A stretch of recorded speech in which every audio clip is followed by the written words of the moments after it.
Jim Ziegler, the Alpha Dog, and I've got a really interesting show today. This is the Dawg Pound. Let me tell you, my guest panelist today, Gino Walsh. Gino, how you doing? Man, if I was any better, I'd be a ride at Disneyland. Boy, you got a lot of cars on the lot, don't you? Yo, we got a lot of spots. How many units have you got? New units in stock? Yeah, between 3 Audi dealerships that sell about 200 Audis a month plus, we have 28 total units in stock right now. 28 units in stock. New, but we do have used cars now. Okay, yeah, but all the new units are on big discounts. No. No. Okay, I've got my friend, the Mad Russian, Max Zanin. Max, how you doing? Hey, Jim, another day in paradise. You know, we're living through some exciting times. You know, I'm sure Gino would agree with that. Now, you're in Spain today, right? I am in Spain. You know, and I got to tell you, the chip shortage is the same here as it is in the United States. Really? Yeah, does the rain in Spain fall mainly on the plane? Yes. Yes. Just I've heard that in a long time. Bobby Heron, how you doing? I am doing fantastic as usual. The YouTube, excuse me, the BDC diva, the BDC queen.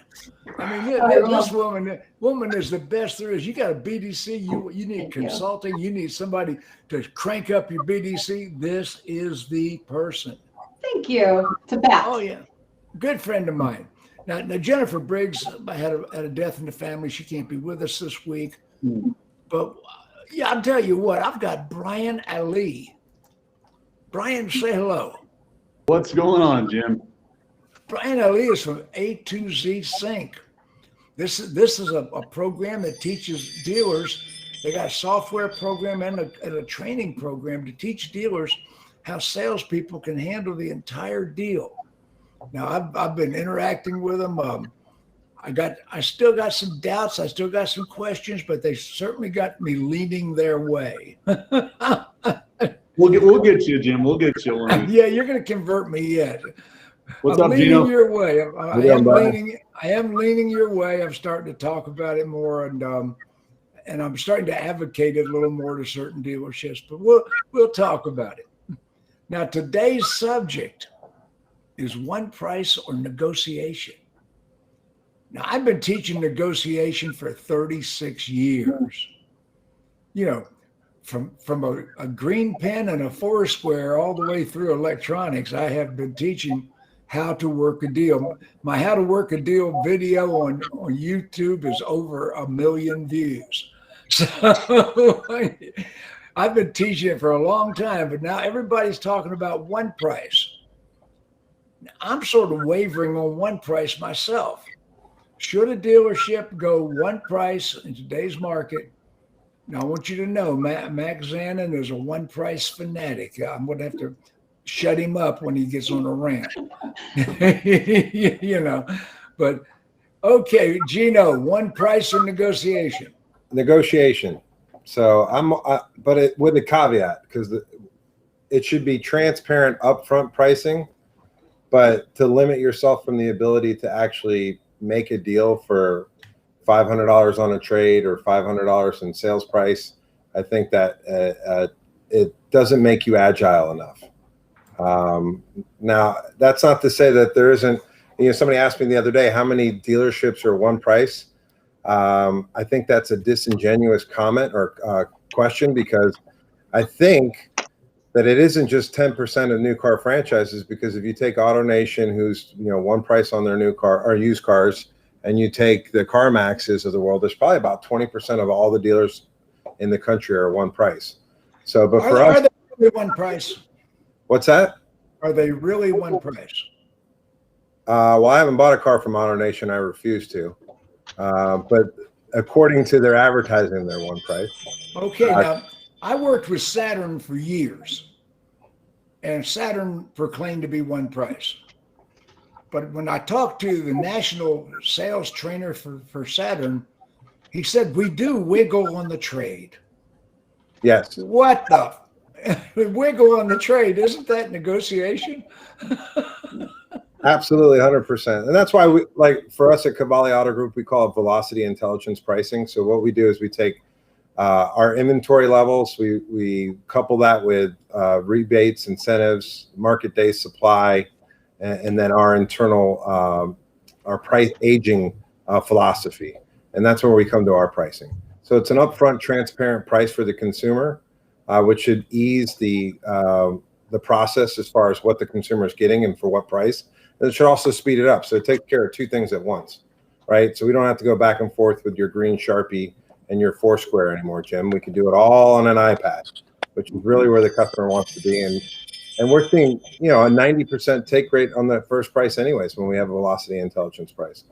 So it isn't too much off of the one price, but there's the ability to make a deal in our process. Okay, now one of the arguments is that how can you do business on the internet without one price? You have to have a stated price on the internet. Do you have to honor it? We've been doing deals on the internet with a starting price for years. So that doesn't really make any sense, right? Oh, okay. I just wanted to ask that question before Max got on a rant. Listen, Brian Kramer has joined us. Listen, I'm going to say this, right? Forget car dealers, right? Forget Jim, forget me, forget Gene or Brian. Don't forget me. You're pretty forgettable. From a consumer's perspective. I bought 2 cars from a one-price dealership. And these were the 2 best experiences of my life because the salesperson actually had to sell me the car. He didn't have to sell me the payment. He didn't have to sell me the interest rate. He didn't sell me the rebate, right? He actually had to do a real look around, tell me why this car is better than the competitor's model. And there was absolutely no pressure because I walked in, I saw out of the door price, and I know that everybody else who walked in before me or walked in after me saw the same number. So there was never a moment in my mind that I was overpaying or being taken advantage of. And I loved it as a consumer. And that's why I'm a fanatic, right? And it has nothing to do with digital retail or internet sales, right? It has to do with me walking into the showroom and doing the transaction completely in a transparent manner. I highly recommend you guys try it. Okay, our feedback just ended. Okay, one price or negotiation. Brian Ali from A to Z Sync. What do you think? What's up, Jim? So, when it comes to pricing, as far as a vendor and supporter of one person, we're agnostic when it comes to the way a dealer wants to sell cars. My personal belief is that if value exceeds price, I think that you can create a one price opportunity. To Max's point earlier, if you're having a great experience, customers are willing to pay more. But if you've got a subpar experience and you're trying to make all the money, I think that's a fool's journey, personally. I know that Gino has an amazing experience in his stores. I've experienced it firsthand. He's got some stand-up managers and salespeople, some of the best I've ever seen. And I think if they wanted to convert to one price, true one price, I think they've earned the right to do it. Well, there's some pretty strong one-price dealers that are really knocking the cover off the ball. So I gotta lean both directions right now. So I'm on the waiver right now. Digital retailing is taking hold. Nobody better to ask than Brian Kramer. Brian, what do you think? Hi, Brian. So, hey, how's it going? Okay, Brian Kramer from Germain Toyota, Naples, Florida. I Selling would say 500-600 units a month. The guy's no wussy. Let's see what he got.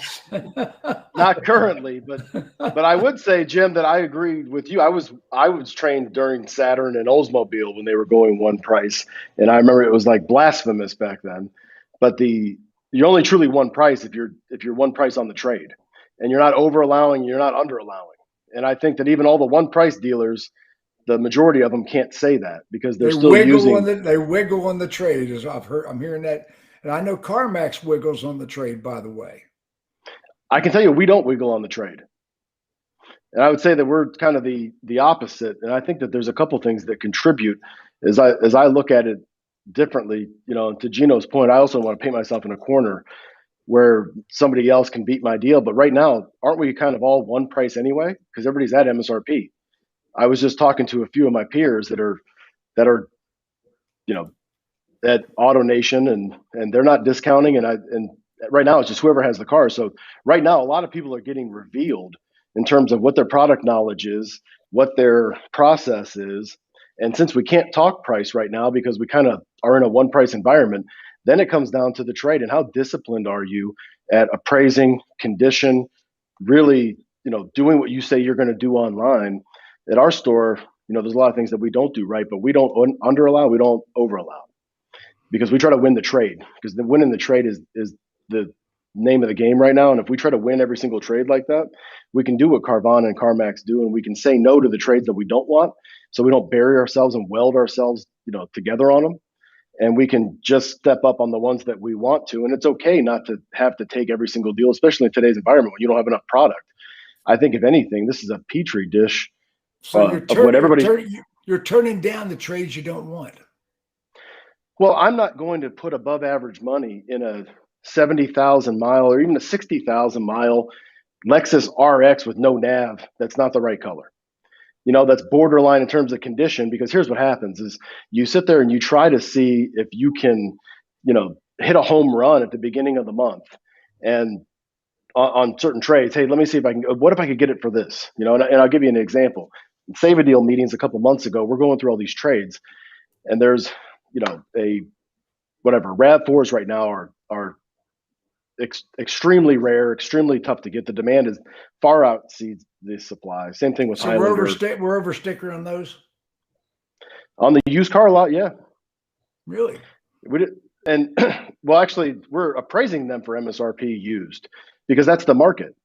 And it's not what I think the market is, it's what the consumers are demanding of the market. And I think that a lot of times OEMs, like I'm jaded in terms of Toyotas because I know what the new ones are. And we get into this thing, I got into it the other day. Well, new RAV4 costs this much. Right, but if I look at the historical data, the real historical data, not just the ones in the competitive set the way I wanted to make it look better for me, but when I take a look to see what Carvana is selling them for, CarMax is selling them for, which is $3 to $4 grand more than everybody else is selling them for somehow, some way. It always has been. That's right. CarMax has always been a high price leader. I mean, the consumers believe they're getting a deal at CarMax. They're always over market. Blows my mind. And they get it. And they get more money down. And there's a lot of things that we can learn from that. And there's a lot of things that probably not to do with it. No. I don't think consumers believe they're getting a good deal at CarMax. Consumers are willing to pay more for transparency. Maybe. That's the bottom line. Or for convenience. Right. Exactly. Same thing with Carvana. If you tell me Max, time out for a second, Max. You know that CarMax has their own finance company, and Carvana has their own finance company. So just because, but Carvana doesn't do under 620 beacons. They've deemed that it's a waste of time. They don't do deals with cosigners. If there's a cosigner on the deal, they think that they're going to have tag and title issues. Yeah, but I guarantee their rate's better on a Carvana deal that's going through their finance company than it would be through an outside lender, correct? But it's underwritten through Ally. Gino, if the customer didn't agree to pay $3,000 over, the deal will never even get to F&I, and it becomes irrelevant whether they have their own captive finance. And of course, the rate and the deal structure is going to be better because they're only doing 620 and above. They're cherry picking our things. They're cherry picking our trades. They're cherry picking everything. So let me ask you guys something because I'm curious. Every time we get on the one price topic, I always wonder. We talk about it as if we're coming from the consumer side and from the dealership side, but it's not the same experience.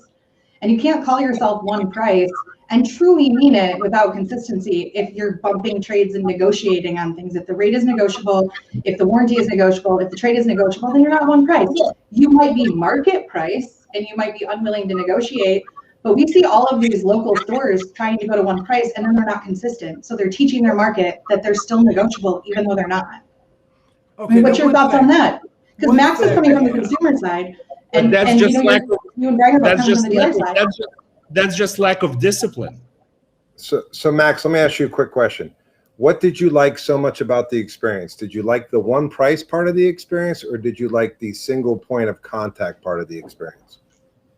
I like two things. I like the fact that I didn't have to spend a second of my precious time negotiating.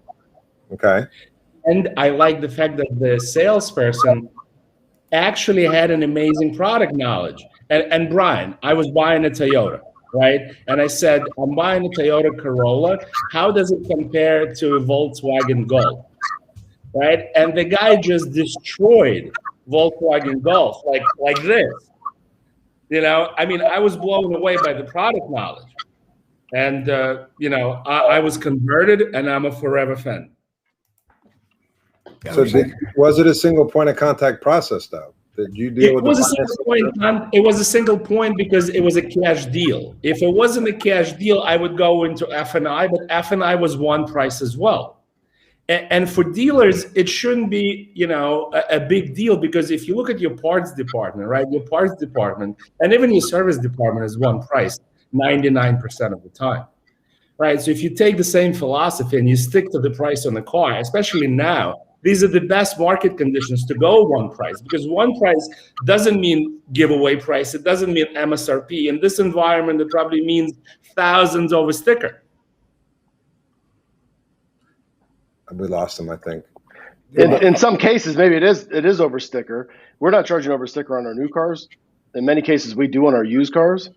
But as I was looking at a Land Cruiser the other day. We sold it for $10,000 over sticker. We didn't look to see what original MSRP was. We just priced it at whatever the competitive set was. And that's what the market was. And it sold in 2 days. Because that's what, you know, I've got friends of mine, you know, Jim, I'm sure you know people that are paying 10, 20 grand over for Mercedes right now.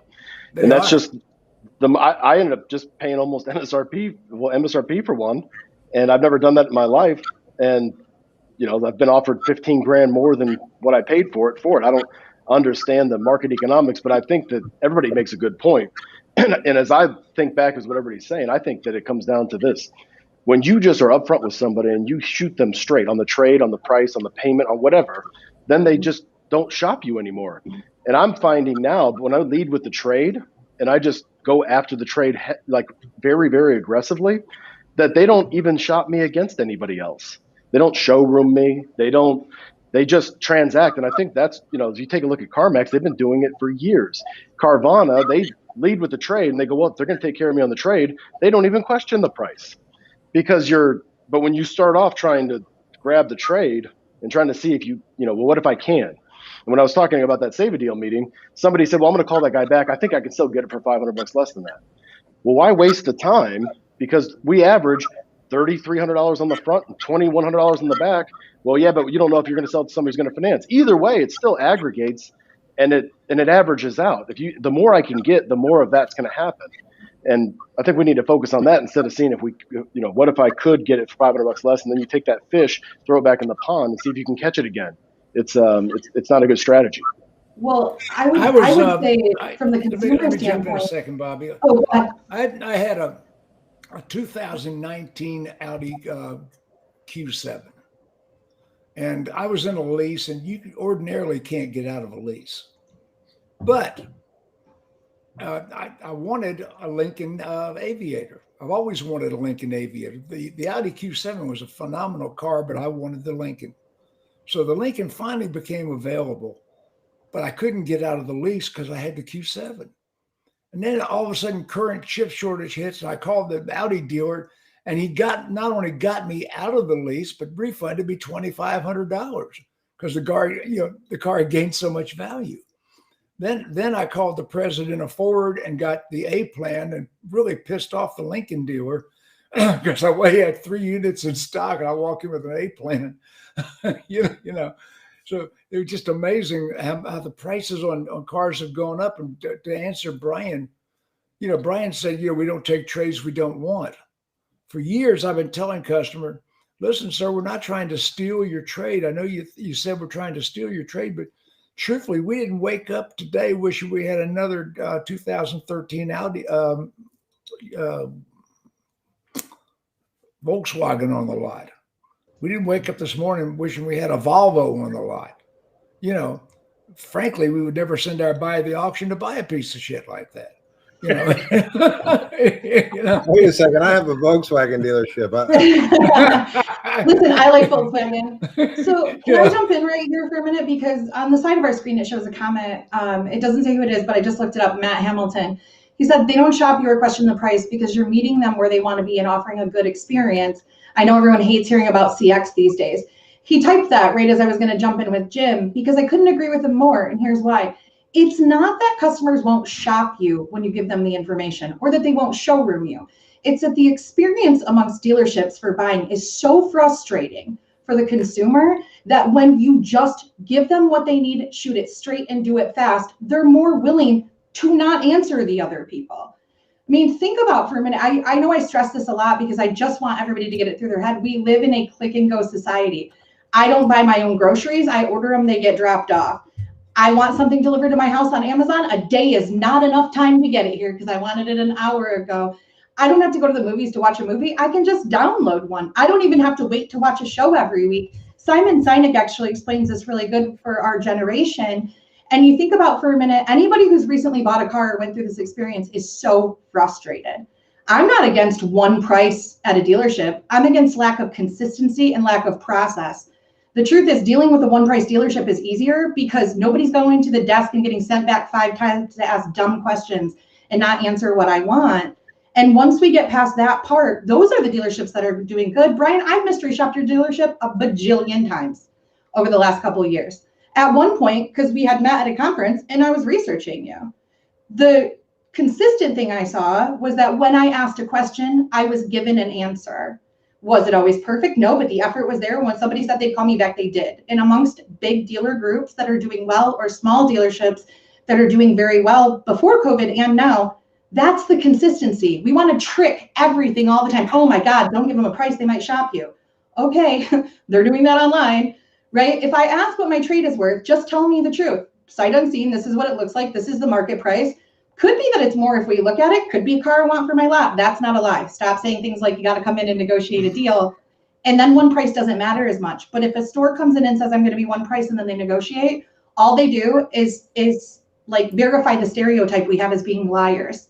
And then people don't trust us. That's why they ask us dumb questions online like, can I really buy the car for this amount? It's not that they know that they can't. They got all the information. They just don't believe you when you say it out loud. Bobby, look what one of our viewers said. It's on the screen. Yeah, they're pouring kerosene on that fire. My close ratio when giving sight unseen trade values has been next to 0 this summer. I'm moving away from providing upfront trade values. Let me tell you what, you're just doing it wrong. You're throwing a number and not asking the question. Here's why I know you're doing it wrong. There wouldn't be 70 vendors killing it. Like Trade Pending would be killing it on websites. Bobby if that says wasn't you're what doing it wrong, wanted. dumbass. I'm not, and listen, I don't even know who said that. So if you're experiencing that, reach out because for free, I'll spend an hour with you and show you something to try to change it. And if I'm wrong and you try it, I'll come on here and be like, I was wrong. But I can tell you I do this with people every day. Okay. Brian, now, do you that thing gets me so fired up when it comes to trades. What are we thinking? Brian, I'll let you jump in there. Yeah, listen, whether we're talking about trade or we're talking about the price of a car, we're talking about payments.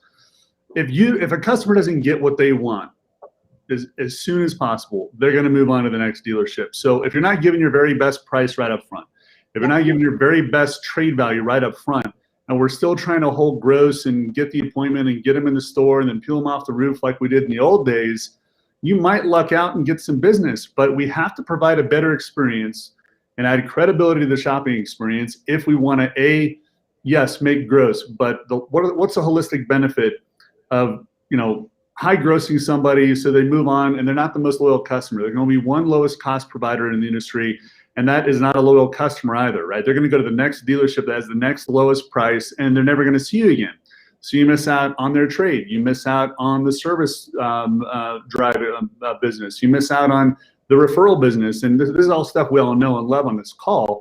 I was at a 20 group once, and there's a guy in the group that said, hey, if you're not one price, you're one profit, which basically means you're one price. So most dealers who are negotiating or have upfront pricing, you're maintaining an average gross margin of, say, $500 per new car for the last year. Well, you're one price. You just have to flip the mindset and do it the opposite way and offer a customer what they're looking for up front. But if you don't have a great experience to back up that price, you're certainly not going to get more money. They're going to move on to the next dealer. Yeah, that's what I was going to ask you. I was going to ask you that, Brian. So how many dealerships do you go and change them to one price, but then don't change the sales process? Well, I have dealerships ask me specifically, should we go one price or one person first? What's easier? It's really less about what's easier and more about what's going to lead to the other. So if we're using a change management initiative as our lead measure, we want to know, well, if I go one person, then can I go one price? And that doesn't mean that I have to charge less. That means that if I go one person, I can provide a better experience, and then we can move over to one price because we've already built the value. So to answer your question, Gino, I had one dealership this year, actually, that they asked me the same question. I said, go one person for 90 days, prove the model, get your people trained up, get them acclimated to the new environment, and then you can charge more. And then advertise yourself as one price because now you've proven the value. And it's worked out pretty well for them. They've ticked up slightly in market share by 2 to 3%, and they're actually charging $300 more per car. Of course, that's, this is a different era, but they're charging more per car now. So would you say that the customer's experience being with one person is a greater value than the price being one price? I mean, you guys have been doing it for eons at Shop, right? Mm-hmm. So when was that switch? Because it happened for us. CSI, SSI went up dramatically. Our performance went up dramatically when we went to one person. But we had a bad experience at one point where we went one price first, and it wasn't with you, but we went one price first, and we never got the single point of contact. So when we went after it the second time, we went single point of contact first. What we found, for us at least, is that having an upfront velocity intelligence price has been extremely beneficial, but we just haven't gone to the one price yet. Yeah, so Shop went one price in '93, and then went one person in '07, and then they've got 11 stores now. They're all one price, one person, whether it's acquisition or an open point, they do it right off the bat. They burn the boats, rip the band-aids, and that's just the way the Shop Group does it. They have a pretty solid playbook, and they can afford to do that. So, to answer your question, I think that the one person adds more value to the experience. So if we keep making it about price, then that's all we have. Until we provide a better experience, we have to make it about price, and then it's a race to the bottom. We can only do that for so long, right? And then don't we have to make it about price if we're marketing price? I mean, most people are advertising still big discounts, low payments, big money down. That's going to perpetuate that. No matter if you have single point of contact or one price, that's going to, that's a conflict of interest, I would think. Now, Kramer, let me ask you a question. Brian, do you still, I know you're negotiating dealership. Let's go another direction. Do you still have TOs to managers? How much responsibility you give the salesperson? So on the equity sales team, we let them appraise the car. Okay. But there's still EMIs. It's like a football team. It just changes the offense, right? You got a single back set with 5 wideouts instead of having a full back, a tailback, or however the backfield's set up. You don't have a person in motion. I mean, it's just a different wildcat offense. You still have to have systems and controls, but the clarity of expectations has to be there. And I'm sure Brian will lead, that's the whole basis of A to Z Sync is if everybody's not clear on what the mission is, then it's much more difficult to execute. But I would say that no matter what strategy it is, and I was looking through some ads that we ran the other day that Jared and I were looking at it 2 years ago, and it was it was kind of cringeworthy. And I was, the more aggressive, the better. 900 cars in stock. Let's roll. Aerial, shots. Discounts up to 10,000 off. You know why? Because the other guy was saying 8,000 off. You think 8,000 is going to get it done? Watch me do 10,000 off. Right? He's doing payments as low as 129. I'm going to do 109. Get some of that, or $99 down. And it's like boom, boom. It's like just a big carnival, rocking, all fireworks going off. And you're the ringmaster. That's right. I'm like, man, I cannot believe I was running that a year and a half, 2 years ago. We set ourselves up for Let me tell you. dealership. I visited and worked with Lynn Hickey Dodge in 1994 when they set the Guinness Book of World Records.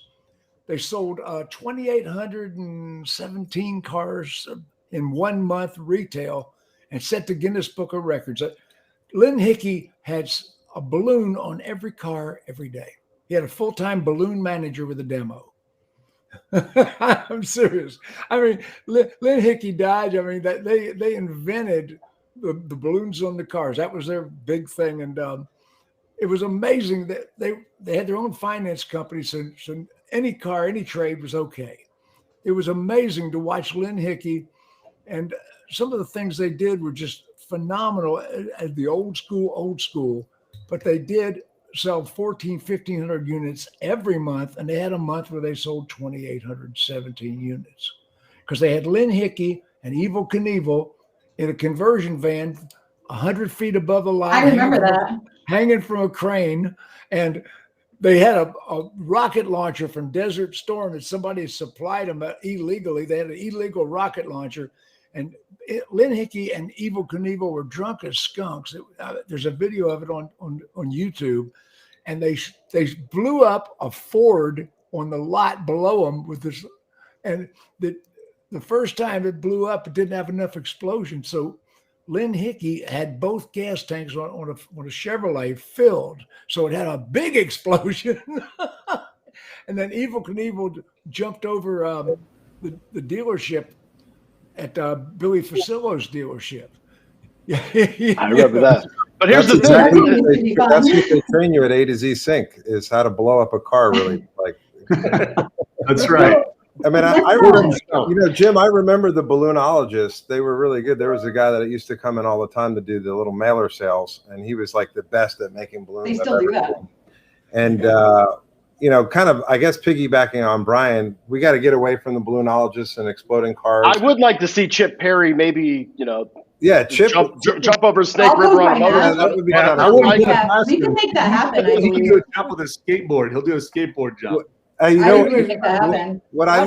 seen Chip ride to work on his skateboard. That's amazing, Something else. Yeah. To Brian Kramer's point, what I was, he was talking about football. It got me all kind of jacked up because the Dolphins finally won a home season opener. But the Falcons are pitiful. I'm embarrassed. The way that we look at it, as far as our sales process is concerned, it's more like basketball, but it's positionless basketball, right? So like the general manager, the sales manager, the salesperson, the dock processor, they all have to be able to do the entire process, right? So you got to play center, you got to play the 1, you got to play the 3, you have to play defense, you have to play offense. This way you're really developing a fully, well-managed sales professional, especially in the automotive industry. So it's almost like we're teaching them a trade. All of your people are one touch, one person.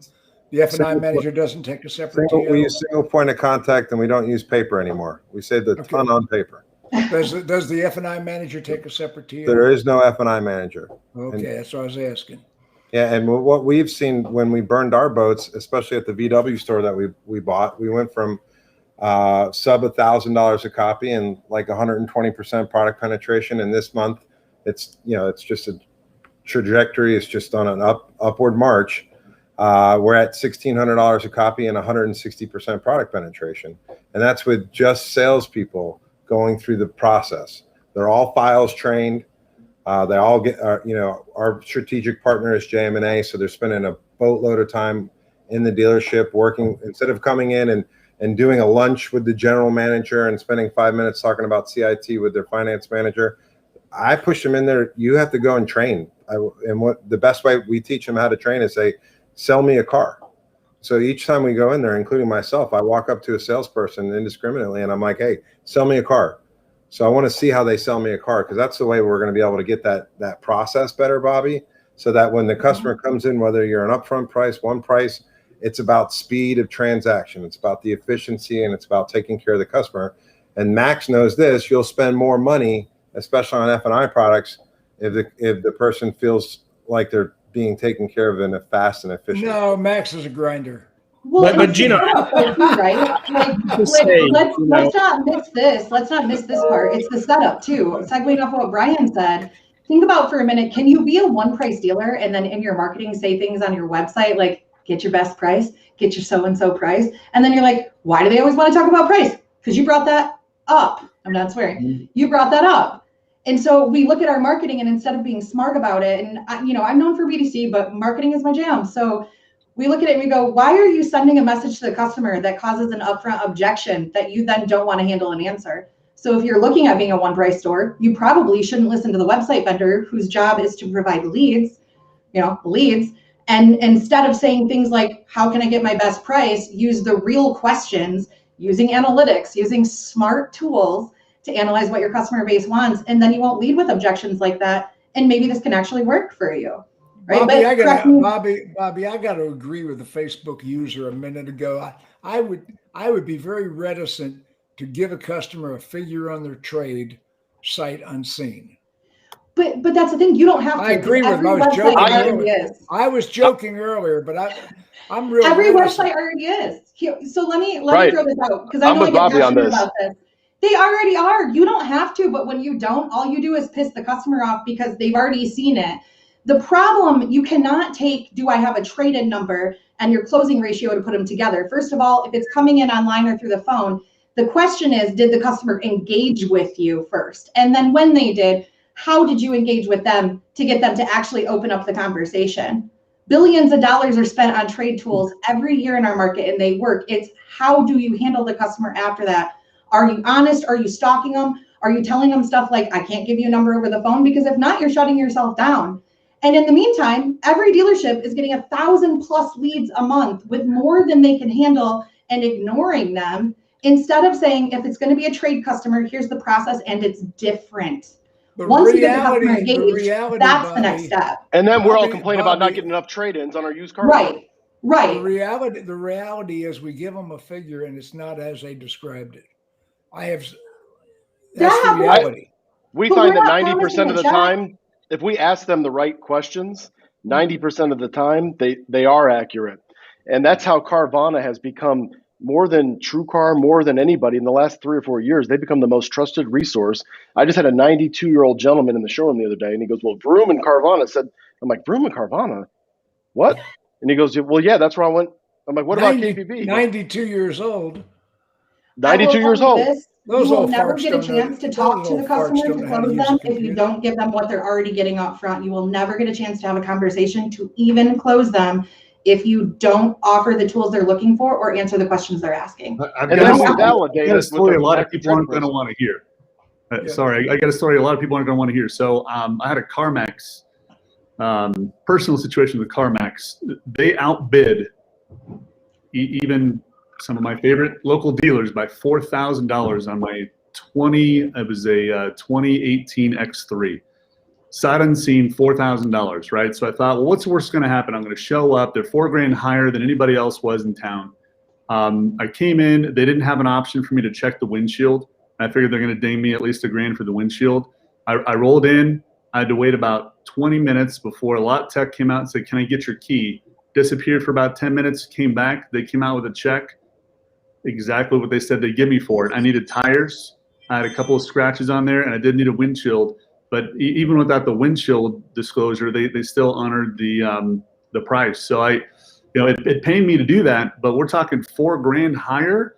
Now, had another dealership offered at least within $1,000, I would have went to check out that dealer. But when there's that big of a discrepancy, but between the next highest bid for my trade, that's a tough one. That's a tough one. I went with the money on that one. That hurt me to do that.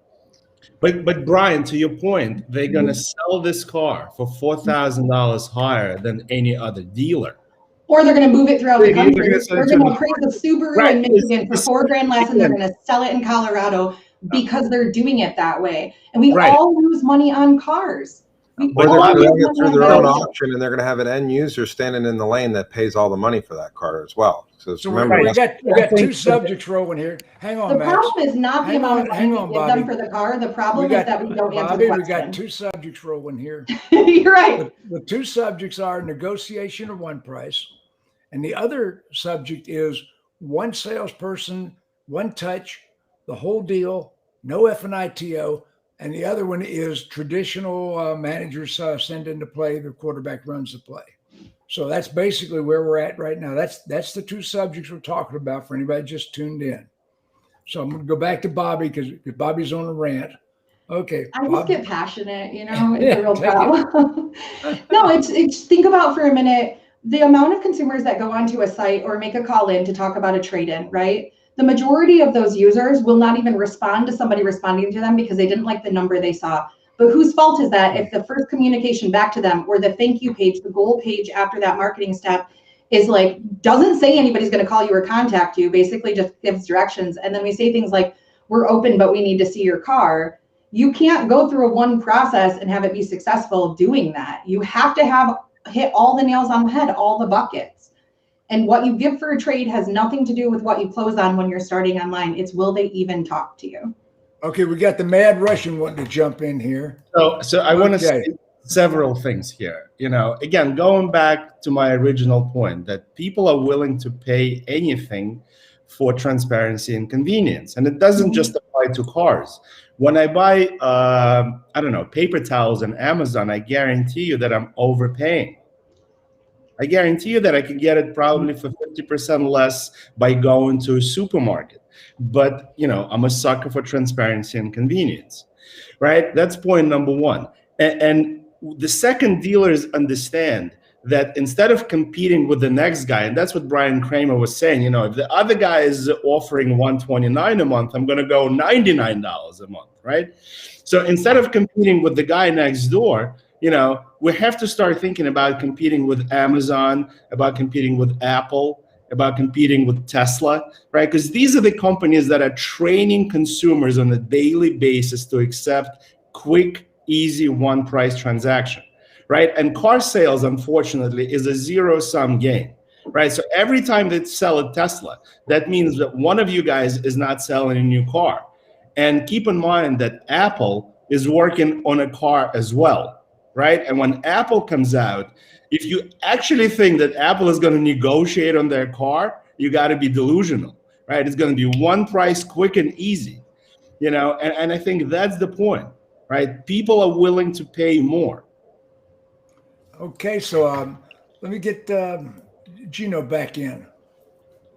Hey, Gino. So I got a question for you, Gino. Yeah, Anybody can compete with you on your price, but can they compete with your experience in your market? I don't think they can compete with our experience in our market because You got Brett Macy. well, Brett's amazing too. But at least let's just talk about the Olampa market, the Orlando, Lakeland, Tampa market, especially with VW and especially with Audi. We can get a customer, and we can market this because we do. We can get a customer in and out within 25 to 30 minutes. So that's a number one. And Brian knows that. Like when you can get a customer in and out of the dealership within 35 to 45 minutes, once they landed on a car, right? And right now I only have one new car in stock, so it's not going to be a lot of looking. But once they've landed on a car, it's a 25 to 30 minute experience. What we've got more complaints about is not getting into the finance office. It's about waiting for the car to come out of detail. So that's a pretty awesome experience. And we're doing that at our Volkswagen store as well. And nobody else is doing the single point of contact. What I learned from doing single point of contact, Brian, which I think was probably one of the biggest takebacks that I got from the pandemic, was I no longer was strapped down to bringing people through a one funnel, right? Like my sales staff can go anywhere, especially with CDK Sign from Anywhere. Or we could do it completely virtual, right? We can do a Microsoft Teams meeting and I can email them the contract and have them sign off on the contract. And then I can have one of our valets drive there. That agility is like life altering, sales altering processes that customers will become raving fans about. And so for me, the one price is great, but it's what about the rest of the experience? Forget about the price. Kind of similar to what you're talking about as well. And caring for that person from a transparent manner. And then that's just the first part of the process, but it's that speed. I think that's what customers really, really enjoy. Hey, Gino, have you experienced any spillover from the sales department into service? Absolutely. So, yeah. For us, if we really want to get kind of, future tripping, thinking about way out into the distance, especially when, there's less cars and we have all these margin fights that are going to come back once the inventory comes back.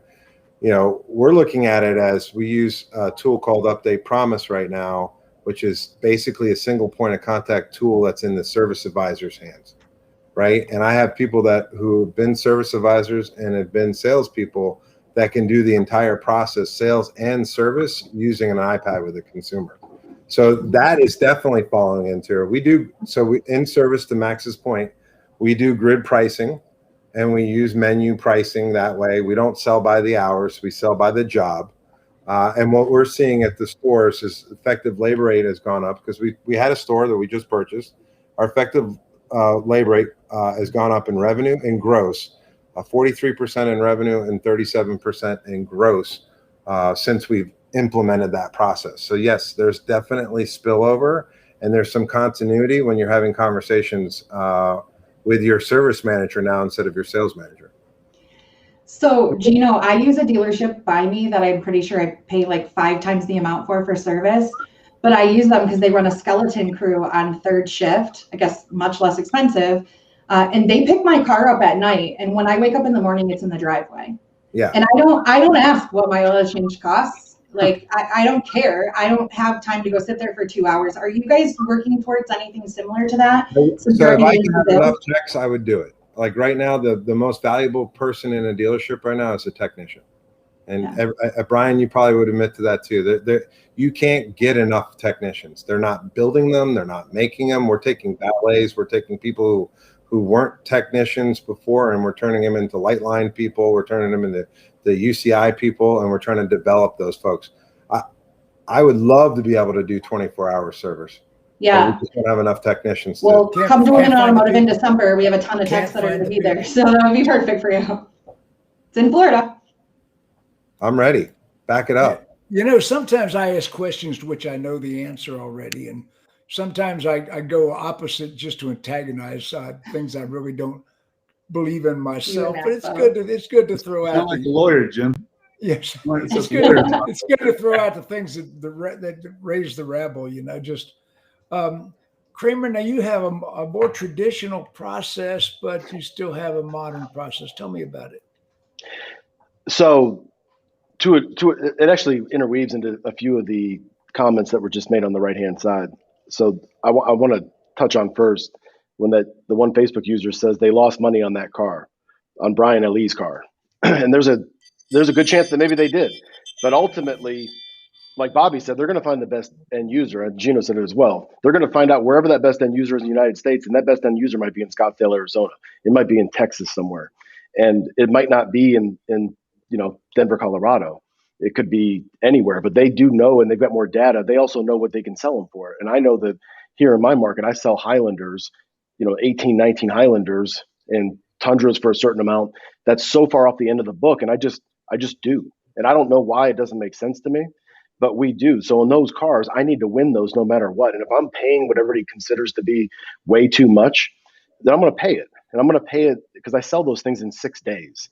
And everybody can say that we're absolutely crazy. And we're going to provide that number online. I'm going to provide it even if they buy a car next door at my competitor, they go across the street to Honda or Nissan. I'm still going to buy their Toyota for what I said because I need those used cars. And I want everybody in town to know that. And I think that's the ultimate hook. Everybody's got an ad car, a lost leader, $99, $129, this much off. Why not just lead with what Carvana, CarMax has been doing it since when? 03? Lead with that because that's the bell ringer.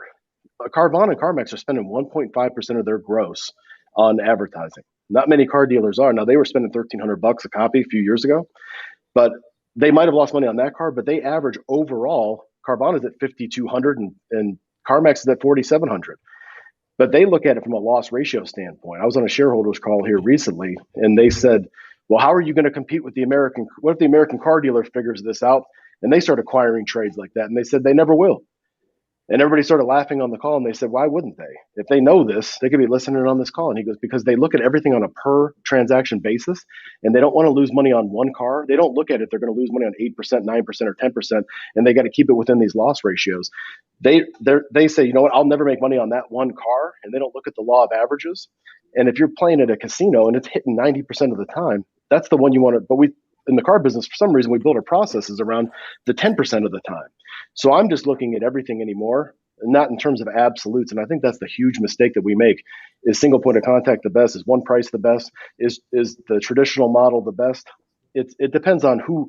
If I got a better quarterback, or I got one person at the desk and I've got a different type of F&I talent, I don't think there is one best way, but I think that like everybody's been saying, it needs to be consistent. And I think that whatever it is that gets the customer that information the fastest. And I think that the one thing that we need to do, and what our team does a great job of, is we go on offense. I'm not going to play defense against Carvana or CarMax. I'm going to go at them at their throat. And I'm going to take those trades right out of their hands because they know something else. And I'm going to just grab the ball out of their hand and just rip it out of them. And I'm going to run down the other end of the field. Because I'm not going to sit there and let them take the ball from me. Punch in your face didn't change. Like your aggression was like, I'll throat punch you, but it was very calm at the same time. Maybe you could teach me that because I get a little like. Hey, Brian, I'll piggyback what you said. And the other thing we haven't touched on, I don't think, is you also have a 50% chance of getting a trade on the trade you lost money on that you took in, right? So the holistic benefit of the cycle. So if I'm taking 50% of my car deals have trades on them, and I'm going to roll the dice and see if I can make it up on the next one. And when we look at our lost money on trades, we always look at the front, not the back. We forget all of the other things that aren't part of our gross, that are in our dead net, dead cost, dead gross, that are also happening as a result of bringing in a vehicle. You know, like Stephen Stacy has asked on here a couple of times, and I saw in the comments, from a salesperson perspective, I keep seeing, you know, hey, salespeople lose money, they leave these places. I know that that's not the case, but I'm not running it every day. So for you guys, if you're open to what's a different kind of pay plan look like for some of the people who might be scared to go to a dealership that's one price or one process or one person who are great sales staff, what advice can you give them? Somebody? I'm going to jump in here, right? Because all right. If you speak to salespeople that work at Tesla, right, they're on a straight salary. There's no commission. There's nothing, right? They love what they do. They have a normal schedule. They have a decent pay, and that keeps them motivated and keeps them going. And there's also a generational shift where there's a huge difference between millennial work ethic and between Generation X, you know, that most of us are here, right? So I think that's not a big deal. The big deal is that the dealer has to demonstrate to the salesperson that there is discipline to stick to that one system, right? And not make exceptions. You know, when you go to McDonald's, you know, that Big Mac tastes the same in Chicago, in Colorado, in Las Vegas, because there's discipline. They don't let the chef, you know, make a twist, you know, and bring a personal touch to that Big Mac recipe. Right. And another point I want to make about one touch experience, you know, me personally, I'm categorically against it. Right. Because I don't believe that you can train a salesperson to do F&I. You know, we can barely train them to sell cars. And F&I is rocket science. Right. Especially if you want to do deals for people with credit scores below than 620. Right. The really profitable deals. Right? You really need to know how to structure the deal, how to get it approved, and how to get it funded. Well, right? I'm with you on that. Hey, Max, I'm with you. I'm with you on that. I can go one touch all the way up to F&I. That's right. That's right. I can go one touch all the way up to F&I. I would rather have a trained F&I practitioner and in A to Z sync. They still have an F&I superior in the background coaching the salesperson. Is that right, Brian? Yeah, that's true. We advocate to make sure you still need a human being on those tough to sell deals, right?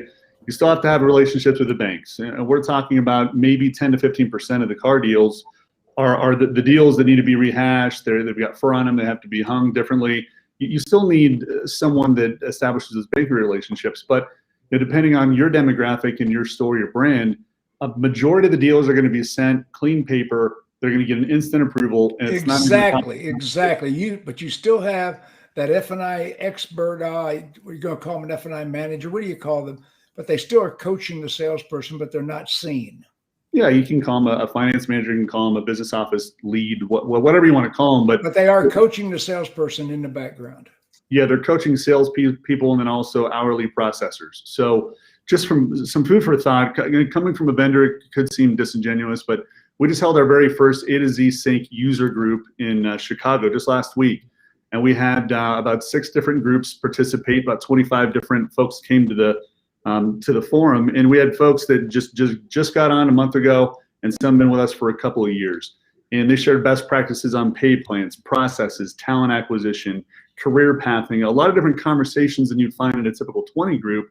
And what we found was that some of the best F&I numbers, regardless of the store, the brand, or the part of country, from California to New York, was folks that had never sold a car in their life. So Max, to your point, I agree. Not any salesperson can just do it. Certainly not an untrained salesperson shouldn't touch a car deal.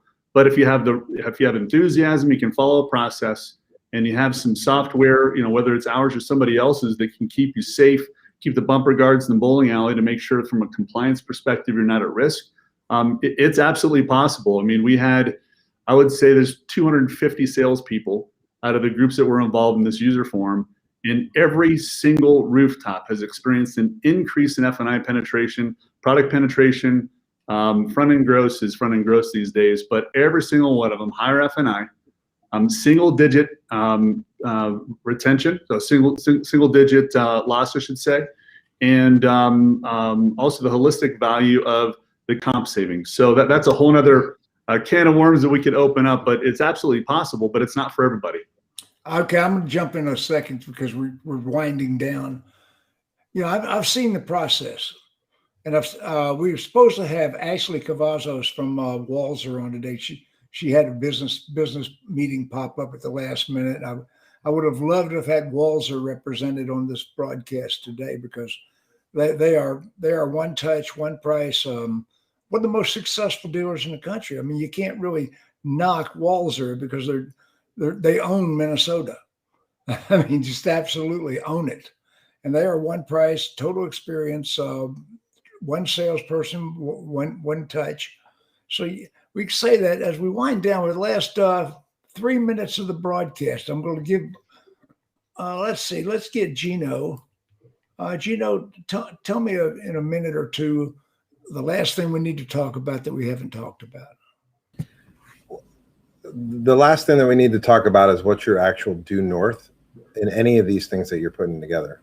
So whether it's one price, single point of contact, is your due north about the customer's experience? Is it about creating a relationship with them that you can maintain past the one transaction and develop something that's going to set us apart from our disruptors, right?